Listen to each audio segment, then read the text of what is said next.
Hi guys! So ito na nga yung nabili ko sa TikTok shop. Napakamura lang niya guys. 178 lang siya. So titingnan natin kung gagana ito sa phone ko. Yung phone ko is Samsung. So ito siya. So tingnan natin guys kung gagana ba siya. So ito siya guys. So ito yung loob niya. Tingnan niyo. So ito yung ano niya. Wireless microphone. So ito siya. Ilalagay natin diyan. So, ito yung ilagay natin sa phone natin. Tapos, ito yung adapter niya. So, ayan. May kasama na siyang adapter, guys. So, ikakabit lang natin siya. Ito yung mic. At saka may clip pa siya, oh. Diyan, oh. Ikiklip natin pa ganon. So, titingnan natin kung gagana. Tapos, ito yung ilalagay natin sa phone natin. So, ito siya, guys. Nabibili ko lang siya sa 178 plus shipping. So, nagiging 216 yung nabayaran ko. O, diba, napakamura niya, guys. Tapos, may wireless microphone na tayo.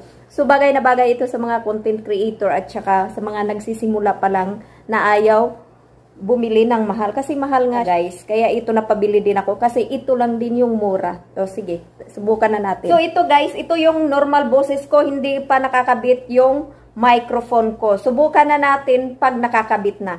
So, ayan siya guys. Pagkakabit natin dito, kailangan i-on muna natin. Ito. Kailangan naka-on siya dito. May on and off dito. Tapos, pindutin nyo lang. Tapos, makikita nyo dito na nag-iilaw. Ayan, nakikita nyo. Ayan, nag-iilaw siya. Nag-green siya, diba? So, ibig sabihin, okay na siya. Naka-on na siya. Yung isa na lang ikakabit natin para pwede na tayong mag-vlog. So, ayan na siya guys. Ganito na yung boses ko pag gamit nyo na yung mic. Pag naka-on na yung mic nyo, so lalayo ako konti. Naka-on yung electric fan namin. So, tingnan natin kung wala talagang noise. So, ito siya.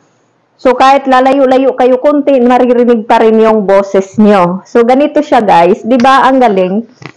Napakamura lang niya. May mic na kayo. O, boses ko, kahit malayo kayo, maririnig talaga kayo. Ayan, diba? For 216 pesos, ayan na, kalaki yung boses nyo. Kahit naka-on yung electric fan, kahit nasa labas kayo, so pwedeng-pwede na ito. O, diba? Sa mga content creator dyan, ayan na, naghahanap ng murang mic. So, bili na kayo dito. So, search nyo lang sa TikTok kung naghahanap kayo ng murang wireless microphone. So, o, diba guys? O, kahit nasa malayo ako, so rinig na rinig nyo pa rin ako. O, diba guys? Kaya, bili na kayo.